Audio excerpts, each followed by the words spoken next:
মাত্র মুসলমানরা মাইনরিটি নয়। আপনারা জানেন যে এখানে শিখ আছে, খ্রিস্টান আছে, পারসিকরাও যুক্ত হয়েছে, জৈনরা আছে, কই একটাও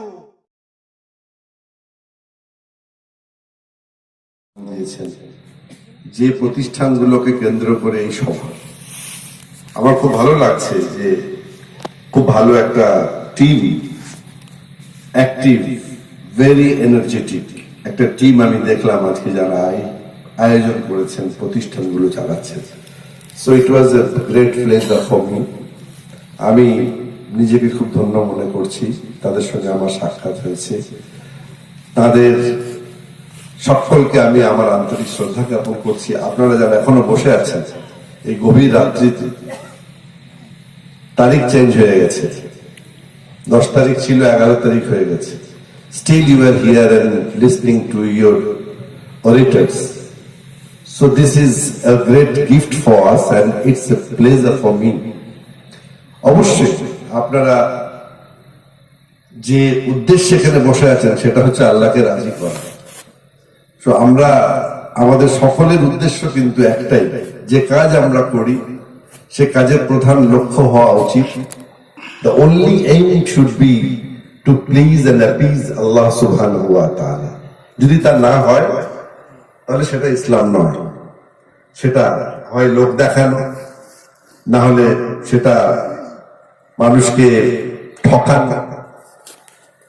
সেই জন্য আজকে যে প্রতিষ্ঠানগুলোকে কেন্দ্র করে আপনারা এই সভাটা করেছেন, সেই প্রতিষ্ঠানের মধ্যে একটা এমএসকে আছে, হয় মাদ্রাসা শিক্ষা কেন্দ্র না মাধ্যমিক শিক্ষা কেন্দ্র, মাদ্রাসা শিক্ষা কেন্দ্র, একটা প্রাইমারি স্কুল আছে এবং একটা মাদ্রাসা আনোয়ারুল উলুম আছে। আপনারা জানেন আনোয়ার মানে meaning of Anwar is very great. Noor মানে আলো, জ্যোতি, নট আলো, জ্যোতি। নূর, নূরের বহু বচন, প্লুরাল নাম্বার হচ্ছে আনোয়ার। তো আপনারা জ্যোতি ছড়ানোর যে কাজ আপনারা করছেন, সরকার বলছে যে আপনি জ্যোতি ছড়াচ্ছেন না, আপনি সন্ত্রাস ছড়াচ্ছেন। আপনি আজকের সরকারের কথাই বলুন, কেন্দ্রের সরকারের কথাই বলুন, রাজ্যের সরকারের কথাই বলুন, বিগত কয়েক বছর আগে আপনারা শুনেছেন যে এই মাদ্রাসাগুলো তো সব সন্ত্রাসবাদী তৈরি করা হয়। প্রশ্ন হচ্ছে যে আমরা মাদ্রাসাগুলোতে কি শেখাচ্ছি, এটা আমরা নিজেরাও কি ভেবে দেখেছি যে আমরা মাদ্রাসায় কি শেখাতে চাই ছেলেদের? যে ছেলেটাকে আমি মাদ্রাসায় ভর্তি করলাম, যে বাচ্চাটা এলো আমার কাছে, সে কি পেল? এইটা যখন আমরা ভাবতে শুরু করব, সেদিন কিন্তু আপনাকে কেউ সন্ত্রাসবাদী তৈরি হচ্ছে এখানে এ কথা কেউ বলবে না। আপনিও জানেন, আমিও জানি, আপনি 10টা মাদ্রাসার খবরও জানেন। You have all information about the দীনি মাদারিস। আপনি জানেন যে কোন মাদ্রাসায় খুঁজলেও একটা বন্দুক পাওয়া যাবে না, একটা রিভলভার পাওয়া যাবে না, একটা আগ্নেয়াস্ত্র খুঁজে পাওয়া যাবে না। মাদ্রাসায় গিয়ে কয়েকটা ছেঁড়া বই, কোরআন শরীফ, আম্মা পাড়া, কিছু জায়নামাজ, ভাতের হাঁড়ি, থালা, এই বাসন, পান টান এইসব পাওয়া যাবে, যা শিক্ষকদের যেগুলো দৈনন্দিন জীবনের গরিব শিক্ষক তাদের এছাড়া কিছু নেই। কিন্তু এটা সাজাতে বেশিক্ষণ লাগবে না। যদি আমি মনে করি যে আমি এটাকে ফ্যাকচুয়াল করব, অর্থাৎ আমি এটাকে নকল সাজিয়ে দেবো, তাহলে সম্ভব। তাহলে আপনারই মাদ্রাসায় একজন মসজিদে নামাজ পড়ে যাবে, সে একটি ব্যাগ রেখে যাবে, সেই ব্যাগের ভিতরে একটি আগ্নেয়াস্ত্র থাকবে, ঘন্টা খানেক পরে পুলিশ আসবে, এসে বলবো আমরা তন্ন তন্ন করে খুঁজবো, মসজিদটাও যাবে, ওই ব্যাগটাতে হাত দেবে, আগ্নেয়াস্ত্র পাবে। That's another question. I am not going to that question. That's a debate. We can do it. We may do it. We may not do it. প্রশ্নটা হচ্ছে যে আমি আমার इंट्रोस्पेक्ट, আমাদের ভাবনাটা ভাবা উচিত। सोचना तो हम लोगों को है, कोई मिनिस्टर सोचेगा नहीं, कोई चीफ मिनिस्टर हो, प्राइम मिनिस्टर हो, ये लोग सोचने के लिए नहीं आए हैं। ये आपको तोहमत देने के लिए हर वक्त तैयार है। वो सरकार किसकी भी बने, कोई उससे हमारा कोई सवाल नहीं है।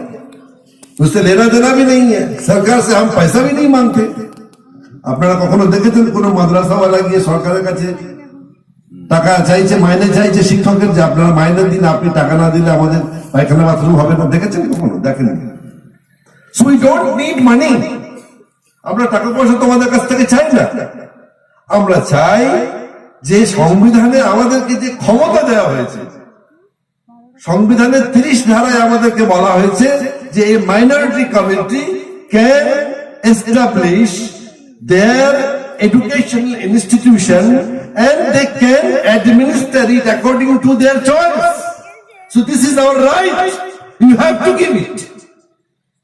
আর যদি বলো সংবিধান কালকে পুড়িয়ে দেবো, yes, you have the power, you have the majority in the parliament, you can do anything. You can announce that this country is no more a secular country, this is now a Hindu country, you can do it. But before doing that, how can you restrict us? How can you berate all the Muslims community, minority community, not only the Muslims, শুধুমাত্র মুসলমানরা minority নয়। আপনারা জানেন যে এখানে শিখ আছে, খ্রিস্টান আছে, পারসিকরাও যুক্ত হয়েছে, জৈনরা আছে। কই একটাও খ্রিস্টানদের স্কুলকে সন্ত্রাসবাদী তৈরি হচ্ছে বলা হয় না। কেন বলা হয় না? Their educational system, their curriculum is according to the government syllabus. Government যা পড়ায় তারা সেটাই পড়ায়, তার সঙ্গে বাইবেলটাও পড়ায়। জৈনরা তারাও স্কুল করেছে, তারা যা পড়ায়, সরকার যা পড়ায় সেটা পড়ায়, তার সঙ্গে সঙ্গে তারা জৈন ধর্মের পাঠদানও করে। শিখদের যে স্কুল আছে, বর্ধমানে আছে শিখদের স্কুল, সরকার যা পড়ায় সরকারের সিলেবাস ফলো করে, তার সঙ্গে সঙ্গে তারা শিখদের সিলেবাসটাকেও ফলো করে। তাহলে সেই ছেলেটা কিন্তু কখনোই স্কুলে পড়ার পরে তার পাগড়ি খুলে দিচ্ছে না। শিখ যদি হয় অরিজিনাল, দাড়ি কাটছে না, তাহলে তার ধর্মীয় শিক্ষাটা তার থেকে যাচ্ছে এবং সে সরকারের শিক্ষাকে গ্রহণ করে একজন শিখ সে পুলিশ অফিসার হচ্ছে, রজপাল সিং। একজন শিখ সে একজন আইএএস অফিসার হচ্ছে, একজন জৈন সে আইএএস অফিসার হতে পারে, আইআরএস হতে পারে, আইপিএস হতে পারে, আইএফএস হতে পারে। Why not the Muslims? আমরা কেন হতে পারি না? বিকজ আমাদের ফাউন্ডেশনে গোলমাল হয়ে গেছে। There is a big gap. আমরা বিল্ডিং তৈরি করেছি, ফাউন্ডেশনটা তৈরি করিনি। বিল্ডিং এর রংও করছি, বাট আমার ঘোড়ায় গলদ থেকে গেছে। ফলে কি হয়েছে, এই পশ্চিম বাংলার 2 কোটি 2.5 কোটি মুসলিম তারা মাদ্রাসায় পড়তে আসছে না। আসছে কতজন? বলা হচ্ছে total Muslim community 4% of the Muslim community, 4%, only 4, 100 জন মুসলমানের মধ্যে 4 জন মাদ্রাসায় পড়ে আর 96 জন স্কুলে পড়ে। তাহলে যে 4 জন আপনার কাছে আসছে, এটাও কমতে কমতে একদিন 3 জন হয়ে যাবে, একদিন দেখবেন 2.5 জন হয়ে গেছে, মাদ্রাসায় আসবে না। কারণ মাদ্রাসার শিক্ষা ব্যবস্থাটাকে যদি আমরা ঢেলে সাজতে না পারি, তাহলে কিন্তু আমাদের এই সমস্যাটা থেকেই যাবে। সেই জন্য আমাদেরকে we have to think another way. আমাদেরকে আবার ভাবতে হবে যে মাদ্রাসায় একটা ছেলে যদি আসে, তার বয়স কত? ধরে নিলাম তার বয়স 10 বছরে একটা ছেলে ক্লাস 1-এ, ক্লাস 4-এ পড়ে। তাহলে ক্লাস 4-এ একটা ছেলে আমার কাছে এসেছে, তাকে আমি জিজ্ঞাসা করলাম, তার বাবা মাকে আমি জিজ্ঞাসা করলাম যে আপনার ছেলে কি প্রাইমারি স্কুলে পড়েছে? বললে হ্যাঁ পড়েছে। কোন ক্লাস পর্যন্ত পড়েছে? ক্লাস 3 পর্যন্ত পড়েছে। 4 বলে 4টা বাবা পড়া হয়নি। আপনি তাকে ক্লাস 4-এর বই দিন আর বলুন যে আমার মাদ্রাসায় খাওয়া ফ্রি, এখানে থাকা ফ্রি, এখানে পানি ফ্রি, এখানে বিদ্যুৎ ফ্রি, এখানে মাঝে মাঝে জামা কাপড়ও ফ্রি দেওয়া হয়।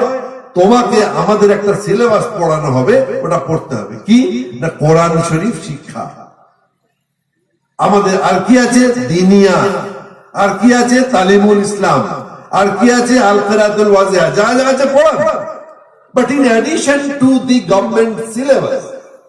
এইবারে আপনি গভর্নমেন্টকে বলুন যে আমি আমার ছাত্রদেরকে গভর্নমেন্টের সিলেবাস পড়াই, আপনি বিডিও অফিসে যান, এসআই অফ স্কুলস কে বলুন আমি একটা প্রাইমারি স্কুল খুলেছি, আমাকে অনুমোদন দেওয়া হোক।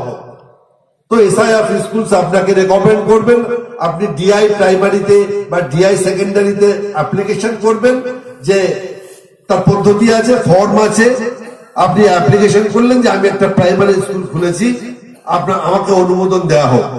আমার টিচার আছেন 4 জন, হায়ার সেকেন্ডারি পাস 2 জন, বিএ পাস 2 জন, 4 জন টিচার হলেই 4টে ক্লাস খোলা যায়। আপনি খুললেন, আপনাকে সরকার বললো যে আপনার স্কুলটা আমরা দেখতে যাব। They will come for inspection and the district level inspection team will see your infrastructure.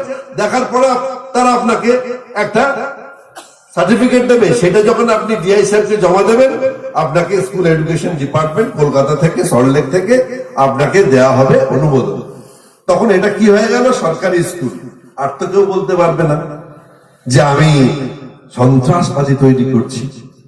কোন মাদ্রাসা এই পথে হাঁটতে চাইছে না, কারণ তারা চাইছে যেমন চলছে তেমন চলুক। আমাদেরকে কেউ mister X, mister Y, mister Z আমাদেরকে যেমন চালাচ্ছেন আমরা এইরকমই চলবো। শত শত বছর ধরে এইরকমই যদি চলতে থাকে তাহলে আমাদের ভবিষ্যৎ কিন্তু অন্ধকার। আমি আপনাদেরকে এই একটি বিষয় বলবার জন্য শুধু বলছি যে আপনাদের এমএসকে সরকারি, প্রাইমারি স্কুল সরকারি, মাদ্রাসা বেসরকারি, কিন্তু ওটার সরকারি অনুমোদন নেওয়া it is very very simple thing, very simple, খুবই সহজ, বহুত আসান কাম হ্যায়। এটা আপনি করে নিন, দিয়ে বলুন আমার 3টেই সরকারি, 2টোতে সরকার টাকা দেয়, একটাতে সরকার টাকা দেয় না। আমরা একটা স্কুল চালাই, একটা নয়, আমরা আমাদের স্কুলের নাম একটা, কিন্তু আমাদের 4টে স্কুল চলে। একটা ছেলেদের চলে, একটা মেয়েদের চলে, সেখান থেকে বহু ছেলে ডাক্তার হয়েছে, ইঞ্জিনিয়ার হচ্ছে। আর এই এক্ষুনি বললাম হাফেজ ছাত্র, যারা হাফেজ, কোরআনের হাফেজ, তারা হাফেজ হওয়ার পরে একটা ছেলে তার বয়স হয় 14 বা 15। সাপোজ আপনি ভিজুয়ালাইজ করুন, আপনার গ্রামের আশেপাশে ভেবে দেখুন, একটি ছেলে হাফেজ, আমাকে 10 মিনিট টাইম দেওয়া হয়েছে, আমি আর 2 মিনিট বলবো। একটি ছেলে হাফেজ হওয়ার পরে সে চিন্তা করে আমি কি করব, তখন তার বয়স 13 কি 14, তারপরে সে ভাবে আমি আলেম হব। তো আলেম হতে কত বছর লাগে? 10 বছর। তো 24 বছর বয়সে সে আলেম হতে গেল, আলেম পাস করলো। তারপরে ভাবে কি করব, তখন ভাবে কি করি, 3 জন মিলে ঠিক করলো একটা মাদ্রাসা, ছোট কুস্তিগিরি আছে, একটা মেজ কুস্তিগিরিতে একটা মাদ্রাসা করবে, দিয়ে বিল ছেড়ে বাজারে বেরিয়ে পড়বে। This is, it should not be our life, it should not be our society's way of life. এটাকে চেঞ্জ করতে হবে। যখন 24 বছরে সে আলেম হচ্ছে, তখন 22 বছরে একটা ছেলে ডাক্তার হয়ে যাচ্ছে, 24 বছরে একটা ছেলে আইএএস অফিসার হয়ে যাচ্ছে। আর আমি 24 বছর বয়সে আধ বুড়ো অবস্থায় ভাবছি যে বিয়ে করবো কি করে, আমার তো ইনকাম নেই, একটা মাদ্রাসা খুলতে হবে। সেই জন্য আমাদের মাদ্রাসা অনেক আছে, সেখানে আরো 50টা করে ছাত্র বাড়ালে আরো 10,000 ছাত্র আমাদের অ্যাকোমোডেট করা যাবে, কিন্তু আমাদের সিলেবাসটাকে একটু চেঞ্জ করতে হবে।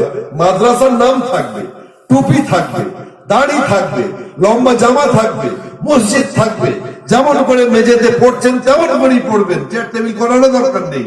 কিন্তু মেঝেতে বসেই রবীন্দ্রনাথ ঠাকুর এই শান্তিনিকেতনে বিশ্ববিখ্যাত বিশ্ববিদ্যালয়টি তৈরি করেছিলেন। তিনি চেয়ার টেবিল ব্যবহার করেননি, তিনি নিজেকে চেঞ্জও করেননি। তার কাছে মহাত্মা গান্ধীর মতো মানুষও যেমন আসতেন, তার কাছে সে মিস্টার অ্যান্ড্রুজের মতো লোক এসে, তার কাছে রামকিঙ্কর বেজ এসে পড়াশোনা করতেন, তার কাছে জওহরলাল নেহরু এসেও শিক্ষা গ্রহণ করতেন। সেই জন্য তার আশ্রমিক পরিবেশ চেঞ্জ হয়নি, তিনি নিজেকে চেঞ্জ করেননি। তার শিক্ষা ব্যবস্থাটা ছিল সারা বিশ্বের জন্য আদরণীয়, গ্রহণীয়। আমরা কি সেটা করতে পারি না? তো আমি দেখেছি আপনাদের team is very strong, very active, এবং তাদের কাজ করার মতো মানসিকতা আছে। আমি আজকে অন্য আলোচনায় গেলাম না। দেশের পরিস্থিতি আপনারা সবাই জানেন, ভালো জানেন।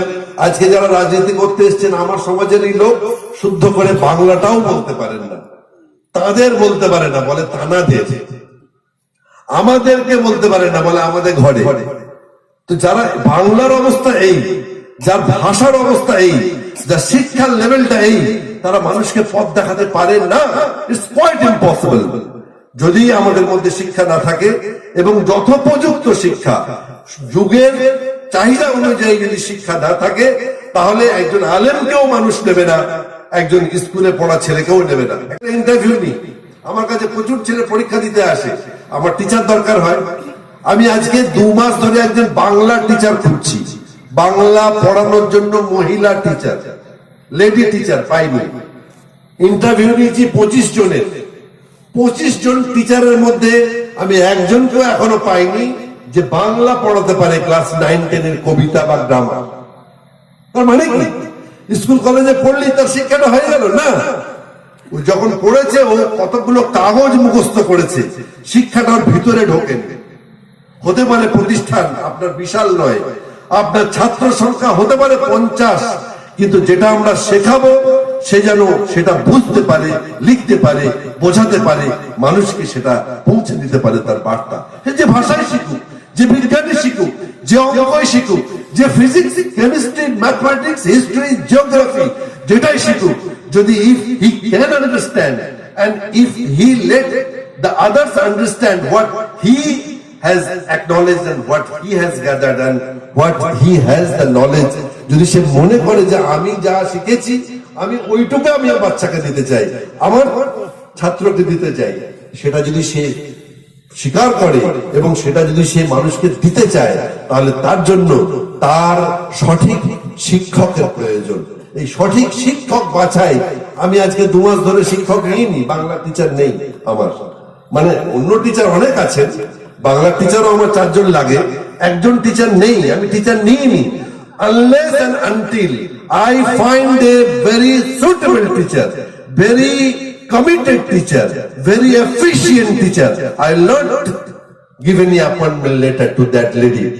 যতক্ষণ না পাবো ততক্ষণ দেবো না। আপনারাও করতে পারেন যে আপনি আপনার ছোট মাদ্রাসা বলে আপনি যাকে তাকে বিএ পাস করেছে ঢুকিয়ে দেবেন না। আমি বিএ পাস করা ছেলে বাংলা লিখতে পারে না, বাংলায় বিএ পাস, বাংলা অনার্স। আমি বলি আমার সামনে একটা দরখাস্ত লেখো যে আমি আপনার স্কুলে চাকরি করতে চাই, বানান ভুল। একটা দরখাস্তে 3টে বানান ভুল। প্রথম বানান ভুল হচ্ছে হর্ষইকার আর অন্তস্থয়ের তফাৎ জানে না, আপনি আর তুমি পার্থক্য করতে পারে না, সাধু ভাষা চলিত ভাষার পার্থক্য জানে না, সে কি করে গ্রাজুয়েট হয়ে গেল? এরকম টিচার রাখলে তো আমার ছেলে সম্পূর্ণ সহজ। সেই জন্য দেখবেন যে সে বিএ পাস নাও করতে পারে, একটি হায়ার সেকেন্ডারি পাস, ফার্স্ট ডিভিশনে পাস করেছে, সে হয়তো ওই বিএ পাসটার চেয়ে অনেক বেশি যোগ্য। আমার কাছে হায়ার সেকেন্ডারি পাস একজন টিচার ছিলেন, উনি তাকে বেছে নিয়ে এসে আমার সঙ্গে দেখা হয়নি, সে পাগল, সে নাকি পাগল, তাকে গ্রামের লোক পাগল বলে। ওনার কাছে এসে পাগলরাও আসে অনেক, আমাকে বললেন এই ছেলেটা দেখো তো মনে হচ্ছে ব্রিলিয়ান্ট। তো আমি ওকে টেস্ট করে দেখলাম, ম্যাথমেটিক্স দেখলাম দারুণ, ইংরেজি জিজ্ঞাসা করলাম, হ্যাজ বি ভার্বের তফাৎ জিজ্ঞাসা করলাম, am is are have has এ তফাৎ, শ্যাল উইল এ তফাৎ। টিচার হয়েছে এবং টিচার হওয়ার পরে 5 বছর সে পড়িয়েছে। সেই ভদ্রলোক পড়ানোর পরে প্রাইভেটে বিএ পরীক্ষা দিয়েছেন, তিনি এখন প্রাইমারি স্কুলে সরকারি চাকরি পেয়ে আমার এখন থেকে চলে গেছেন। তাহলে দেখতে হবে তার ধারবার আছে কিনা।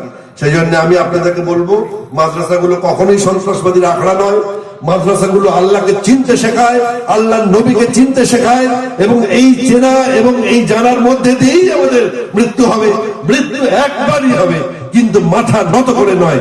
আপনি মাদ্রাসায় পড়ান বা আপনি মাদ্রাসায় পড়েন, এটা বলতে যদি লোককে লজ্জা লাগে, কখনো লজ্জিত হবেন না। আপনি নিজে পড়াশোনা করুন, আপনি খবরের কাগজ পড়ে দৈনন্দিনের খবর রাখুন, এবং আপনি জানুন যে আপনার রাজ্যপালের নাম কি, আপনি জানুন আপনার রাষ্ট্রপতির নাম কি, আপনি জানুন আপনার দেশের অর্থমন্ত্রীর নাম কি। যখন আপনি আলোচনায় অংশগ্রহণ করতে পারবেন, ট্রেনে বাসে যাবেন, আপনার মুখে দাড়ি মাথায় টুপি, মানুষ আপনাকে বলবে আপনি কোথায় পড়ান, বলবে আমি ওই আনোয়ারুল উলুমে পড়াই ছোট কুষ্টিগিরিতে, আপনাকে সালাম করবে। অতএব জ্ঞান শিক্ষা ছাড়া আমাদের বাঁচার কোনো রাস্তা নেই, আমাদের গা থেকে সন্ত্রাসবাদীর তকমা সরানোরও কোনো রাস্তা নেই। একমাত্র শিক্ষা পারে আমাদেরকে মাথা উঁচু করে দাঁড়াতে এবং আমাদেরকে আবার পৃথিবীতে নতুন ক্ষমতায় উজ্জীবিত হতে এবং এই সমাজকে এগিয়ে নিয়ে যেতে। সবাই ভালো থাকুন এবং আমাদের জন্য দোয়া করবেন, ওনার জন্য দোয়া করবেন। আমরাও আপনাদের এখানে এসে খুব আনন্দিত বোধ করলাম। আসসালামু আলাইকুম ওয়া রাহমাতুল্লাহ।